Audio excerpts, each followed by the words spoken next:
This is Jonathan Ferguson, the Keeper of Firearms and Artillery at the Royal Armouries Museum in the UK, which houses a collection of thousands of iconic weapons from throughout history. And this week, he's taking a look at some of the weaponry from Remnant 2. I mean, it says in the description, a classic Tommy gun. Guys, this is not a classic Tommy gun by any stretch of the imagination. Just a note, after a few tech issues, the frame rate on Jonathan's camera is a little rough for this recording session, but I hope you enjoy nonetheless. And if you do, then make sure to like the video, subscribe, and let us know what other games or guns you'd like to see Jonathan break down in the comments section below. Right. Over to Jonathan.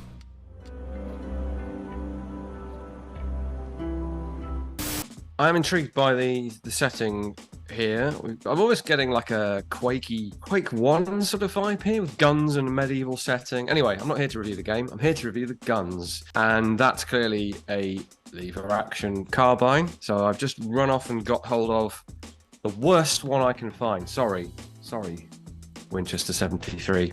But you are the worst. It's not bad by any means, but it's not in the greatest of condition.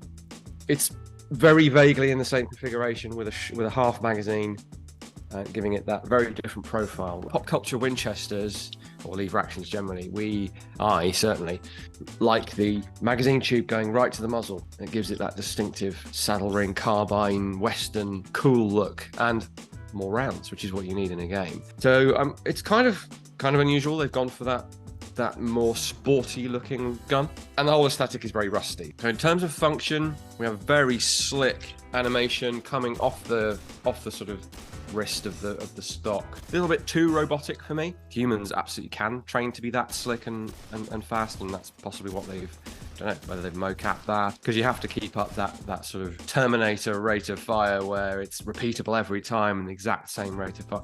I'd like to see a gap between cyclings that is ever so slightly randomly different, because it would feel more realistic. And the other thing I notice is great big ejection port on the right hand side. So on the Winchester I happen to have chosen for this is of course the King's patent loading gate, which is you just press in the round. Really very clever design. You've seen the cowboys feeding in the round through that gate, and your ejection is out the top, straight out the top, which looks very cool. But that big side ejection port is more, say, Marlin, maybe.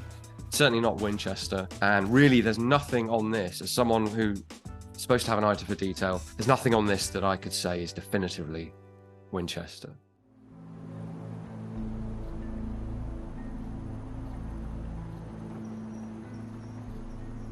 Now, rusty repeater. Repeating, by the way, is a bit of a thorny issue, and definitions become a problem. Definitions aren't a problem here. A repeater is whatever you want it to be.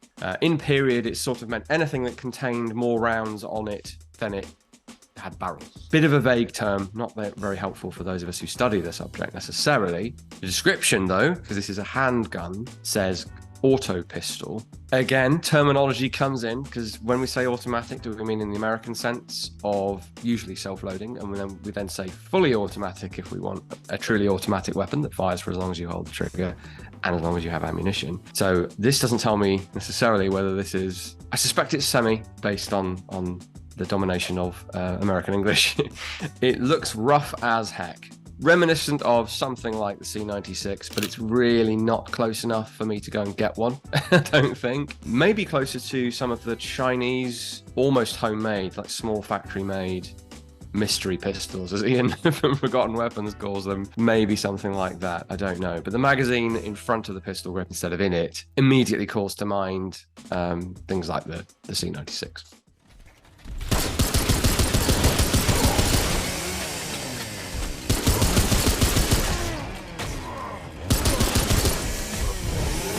So, semi-automatic for sure, and it's bugging me because it's reminding me of something that isn't a C96, and for the life of me, I can't think what it is. And various people in the comments are going to get it, and I'll be kicking myself later on. Bergman.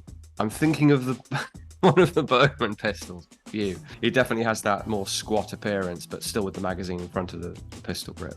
I had the exact same feeling, and I was like looking at early semi-automatic pistols for about 15 minutes yesterday. I was like, I think it is the Bergman. There are different Bergmans, but none of them quite look like this. But I suspect it's this that's inspired them. It's quite unusual, and the default is to go for a C96 or a Schnellfeuer. It looks a little like the rare 0608 Mauser. Yes, I should have remembered that one. It's in my book as the sort of legacy of the C96. So as ever, very hard to say whether the developers have actually seen something relatively obscure like that and used it as inspiration, or whether they've just gone, we really like the general configuration of the C96, go wild. If I had to place money on it, I'd say it was that. But the shape of the barrel is very traditional, and the grip is very traditional revolver. So it's almost like a 19th century revolver, like a Webley, with a semi-automatic action spliced into the middle of it. Always interested to know what the thought processes are with these designs, and I very rarely get to find out.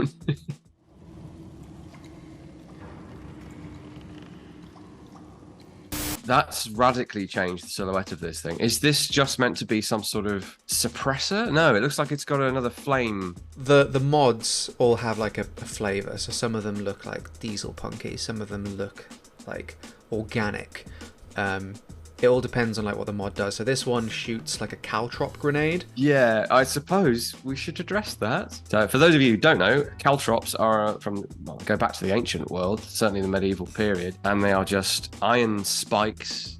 We have them here. In fact, we have some gigantic ones, usually forged out spiky bits of iron that are twisted into a spiky thing that when you throw them down, whichever way they land, there's one spike sticking up. And they are anti-personnel, they are anti-cavalry. That's not what this is. This is a spike grenade. And I can't think of a suitable game, but they've been in games before. So the spikes on the tin can style grenade are just making it stick. They're a sticky grenade, but they're using spikes because this is a dark, gritty style game, rather than some sort of glue or whatever else you might use to stick to someone.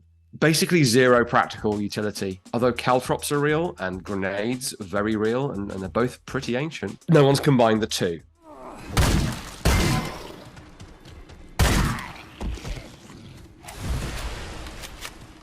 There's something very funky going on with this rifle, in that the bolt handle has swapped sides, unless I'm losing my mind, which is, given the amount of cursed guns you've shown me, is possible. As it seems to swap shoulders, the bolt handle, it's not mirrored on both sides, which would be very strange anyway.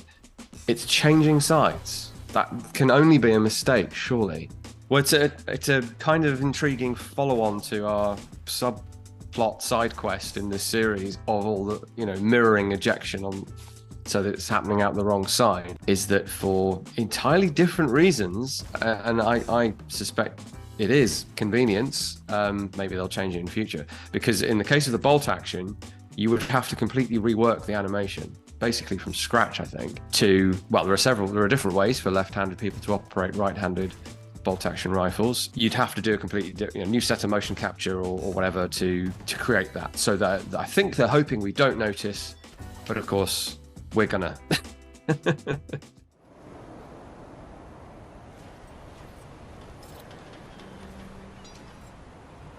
Now, lots of developers have done rusty, Fallout-esque, improvised, or what we would call craft-produced firearms. It's been done multiple times. I like the way they've done it here, with recognizable bolts, screws, bits of metal that look like they haven't just been contrived to fit an artistic design. They kind of look like real objects attached together, if I'm making any sense at all.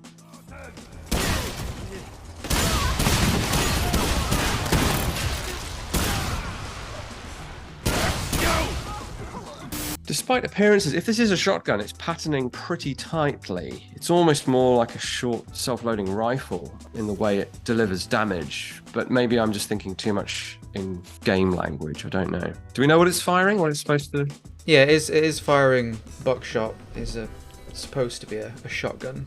This is like the sort of close range class. I think that works. I mean, despite the short barrel, it's probably not far off in terms of what the pattern would actually be at these distances, if these were real distances.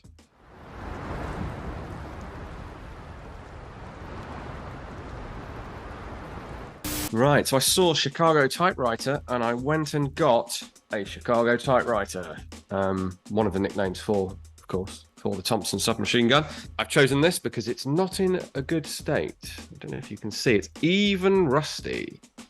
in the muzzle there. And it needs some conservation, which in due course it will get. An aesthetic perhaps more appropriate to this game than some of our beautiful, almost mint condition Thompsons that I've shown you before. So it almost pains me to show you this, but it does have well, it's kind of indicative of how we acquire some things, because this was found in an attic. Looking at the actual game model, this is nothing like a Thompson in any respect. Receiver architecture is completely different. The furniture, absolutely different. It has a weird fixed pseudo FAL looking buttstock on there that looks like I made it. It's very Fallout. It's the most Fallout gun I think I've seen so far. Ironically, the Fallout Thompson knockoffs look much more like a Thompson than this does. Really, the only thing that makes this a Chicago typewriter, two things. One, a vertical pistol grip. They don't all have that, of course. And two, the Thompson / Papisha style, or Suomi for that matter, drum magazine. But that doesn't attach in any way. In fact, it attaches much more like the Papisha. It doesn't slide on from the side like the Thompson gun. It appears to fit vertically. I mean, it says in the description, a classic Tommy gun. Guys, this is not a classic Tommy gun by any stretch of the imagination. And Tommy gun never became a generic nickname like Hoover did for vacuum cleaners for high capacity or high rate of fire or whatever submachine guns. Gangster gun did, derived from the Thompson, but not Tommy gun.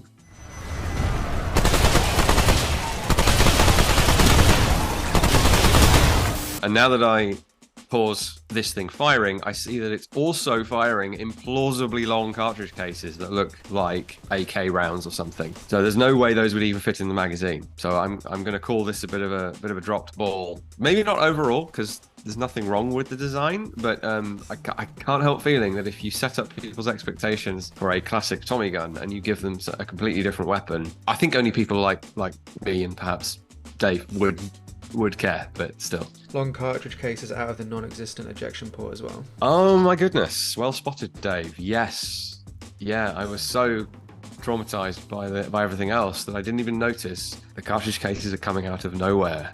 Oh dear.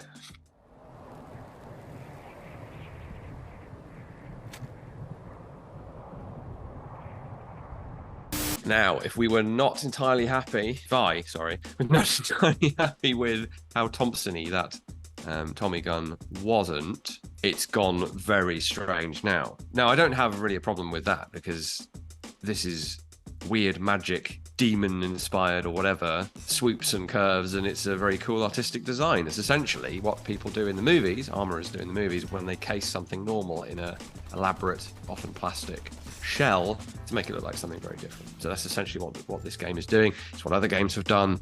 Absolutely fine. I can't help feeling it would be even cooler if it was wrapped around a real Thompson. Sorry guys, I'm going to harp on that one.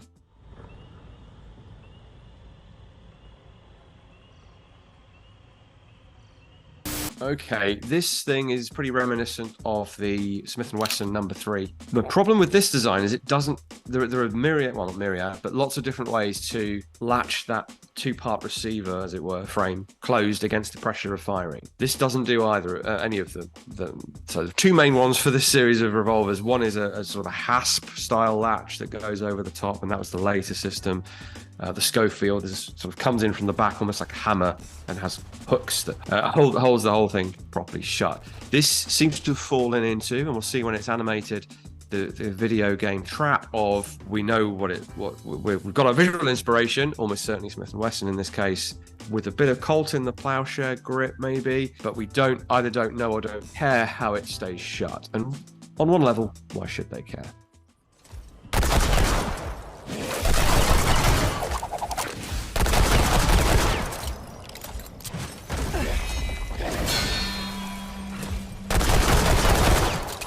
Right, so this thing is immense and heavy. Okay, if you're strong enough, you can wield that, and that will let you chamber larger, more powerful cartridges. So, okay, you might make it that big and heavy. There really does seem to be no way of keeping the gun shut. We just break it open like it's a shotgun. At least with a shotgun, you're actuating a lever or a button or something to open it up. You can't ever just break open a gun. Well, if you can, you've literally broken your gun.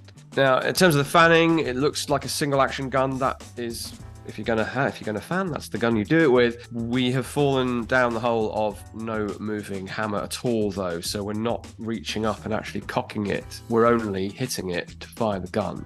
Doesn't really make sense. So you've depicted a single action gun, but it's working in double action mode without the hammer moving, and then you're fanning. So it's somewhat based in reality design wise, but operates in a fantasy manner.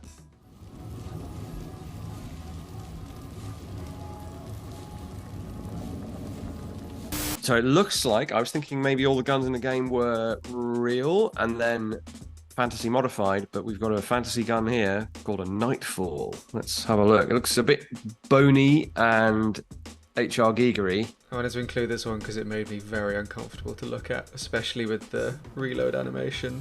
Oh no, I know where this is going. Oh, lots of fingers. They twitch every time they fire. It's so messed up, I hate it. Is there any in-universe explanation for the horrific taloned fingers? Well, the weapon description is quite flavorful. Its skin undulates as though invisible creatures skittered underneath, sliding against your palms and just tasting your flesh.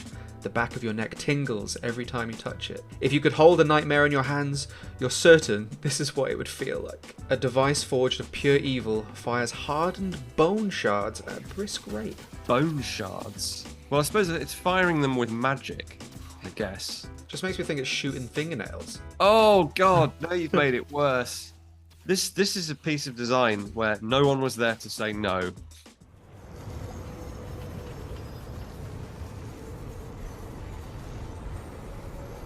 That's an intriguing looking design. Instant M60 vibes from the heat shield around the rear of the barrel there. And in fact, the gas cylinder is not a million miles away. The perforated heat shield around the barrel makes it look more like a Browning M1919 or maybe an MG34. But even the top cover and the carrying handle, they're very M60. So meant to be two guns, like a cut and shut, as they say in the criminal car industry. I'm not entirely sure though if that seam right in the middle is definitely where it's supposed to be two guns welded together. A little confusing because it's described as an experimental support weapon and it has this XM designation, implying that this would be like the welding together of two guns would have been done to create the experimental weapon, but it's almost more like it's the experimental weapon welded to something else, or it's a little unclear to me what's meant there, because there are a load of big welding seams at the front as well, where the barrel and the gas cylinder are attached. So is the front and the back from one gun and the middle section from another gun? The M60 design language would suggest that the whole of the back of the gun is one gun and the barrel and the gas cylinder are from another gun. It's blowing my mind slightly, I have to say.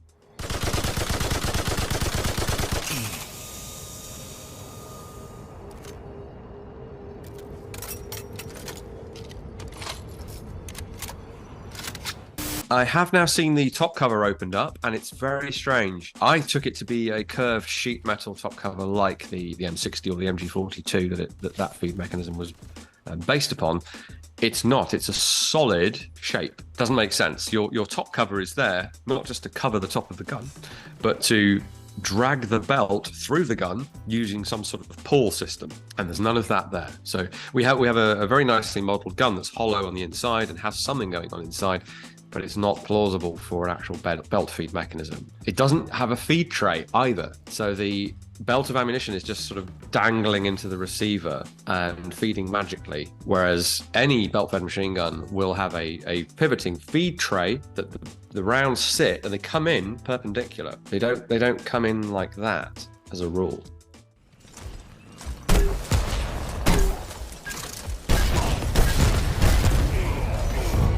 All right, a somewhat unique weapon here. Maybe not unique, but unique to my memory anyway, of a combination grenade rocket launcher. And when we switch to rocket launcher, it sort of fumes away with jets of flame coming out of the breech. I guess like the idea is there's some sort of permanently lit rocket exhaust for that munition, and then it's that fire. I don't know. Or maybe it's meant to be some sort of power system. Don't know.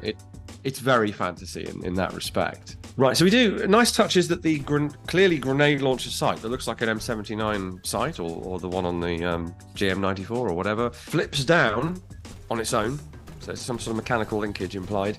When the thing turns into a rocket launcher, and you just aim it like level to shoot the rockets, and then when it becomes a grenade launcher, you're supposed to be using the grenade launcher sight. Now, in reality, there are no graduations. There's no adjustment there at all. How that's actually supposed to be used as a grenade launcher sight is unclear to me.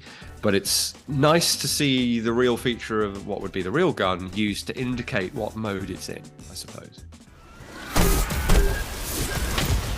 Okay, everyone, thank you very much for watching the Guns of Remnant 2. Completely new one on me, so lots of fun to go through. As always, if you'd like to support the work we do over here at the Royal Armouries, you can come and visit our museums. You can check out our social media accounts, our very own YouTube channel, where I am there and with my colleagues talking more, hopefully, interesting stuff about guns. Whatever you do, though, we'll see you again here on GameSpot next week.